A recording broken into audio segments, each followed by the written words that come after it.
You know that moment. It's 3 in the morning.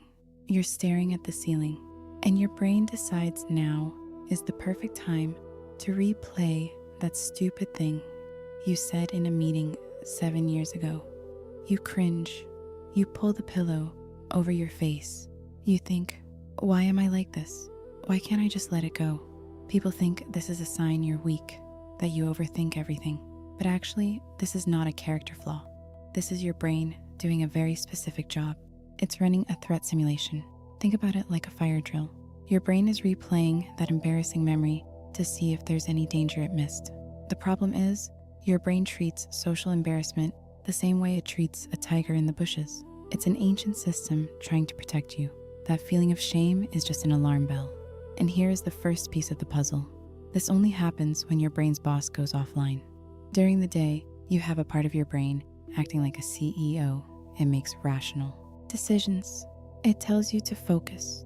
Scientists call it the prefrontal cortex. But at night, when you're tired, that CEO goes home. The lights in the executive office turn off, and the night shift takes over. This is a different team. Their job is maintenance and review.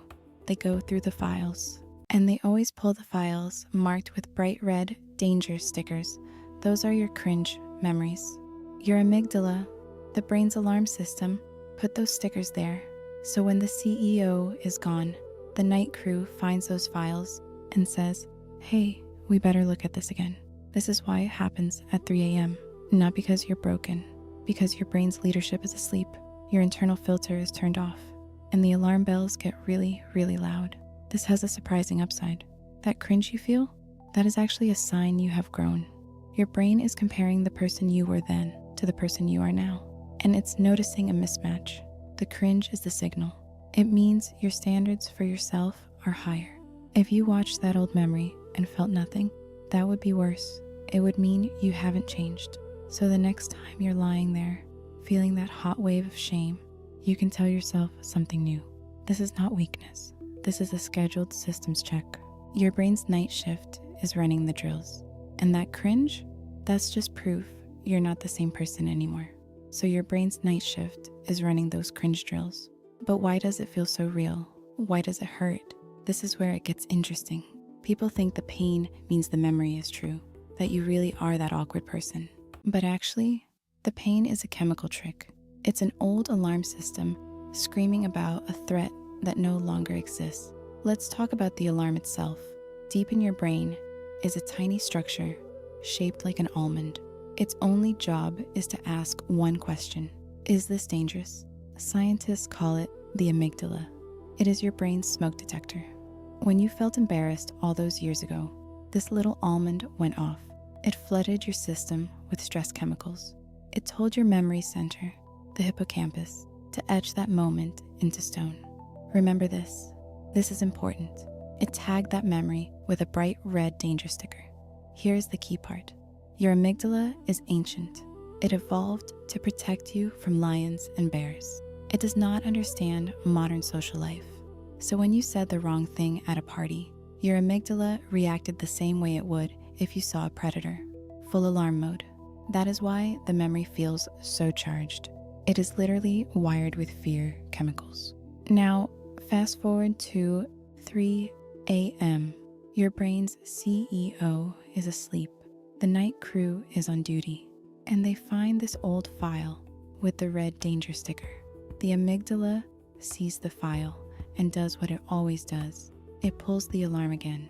It sends out a little shot of those same chemicals. Your heart might race. You might feel that sinking dread. But here's the truth. The alarm is ringing in an empty building. There is no actual fire. Your brain is just rehearsing an old reaction. This explains so much. Think about feeling nervous before sending a simple text. Your amygdala is treating that text like a potential threat, or snapping at someone when you're stressed. That's your amygdala taking over, seeing conflict where there is none. It's a system designed for survival, not for happiness. But this has a hidden advantage. That painful replay is trying to teach you something. It is a simulation. Your brain is running the scenario to find a better outcome. It is trying to learn. Athletes use this same process. They close their eyes and mentally rehearse a perfect dive or a free throw. They are strengthening the pathways for success. Your brain is doing the same thing with social mistakes. It is clumsily trying to build a better pathway. The problem is it's stuck in a loop. It keeps rehearsing the failure because the danger signal is so strong. It doesn't know how to find the win, but you can show it.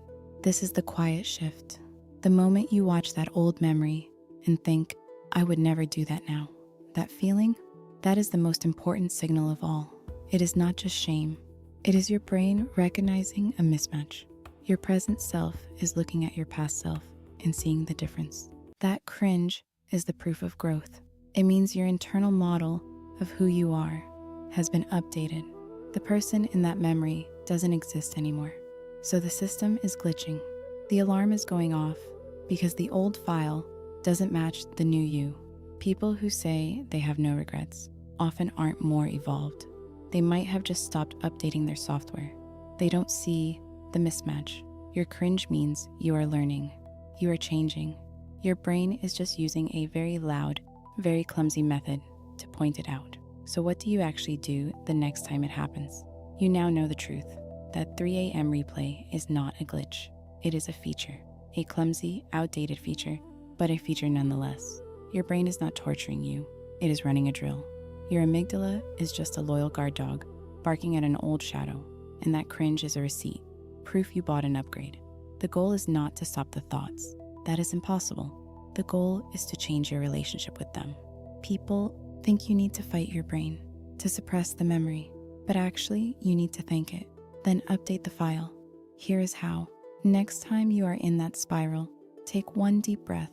Acknowledge what is happening. Say it in your head. My night shift is running the drills. My amygdala is checking for threats. This is just a simulation. That simple act does something powerful. It brings your CEO back online for a second.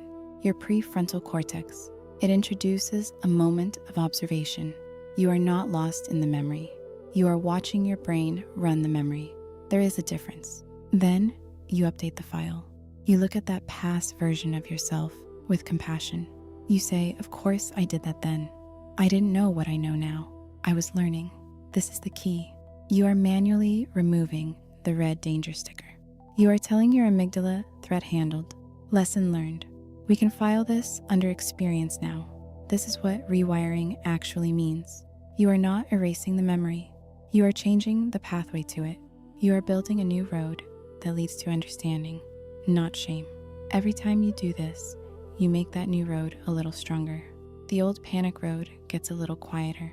This takes practice. It is not a one-time fix.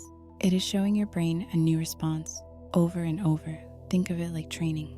That guard dog, you show it the shadow is not a threat. You give it a new job. So the whole story changes. You started thinking you were broken for replaying old mistakes. Now you understand it is a biological process. Your brain's CEO goes to sleep. The night crew takes over. They find files tagged by an overzealous alarm system. They run clumsy simulations to try and keep you safe. And the pain you feel is just a signal that you have outgrown the person in the file. This reveals something beautiful about being human. So much of our suffering comes from misunderstanding our own machinery. We fight against systems that are just trying to help. We interpret ancient alarms as current truths. When you understand the mechanism, you get to choose the meaning. The next time you are staring at the ceiling, you will know.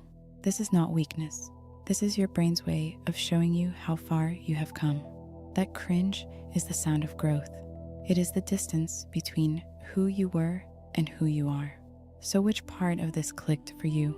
Was it the idea of the brain's night shift taking over? Or the amygdala tagging memories like a smoke detector? Or maybe the realization that the cringe itself is the proof you have changed? Drop it in the comments, because the thing that feels like your biggest flaw might be the clearest. Sign you are learning. And if you want more of these conversations, hit subscribe. There is so much more to discover about this machine we all live with.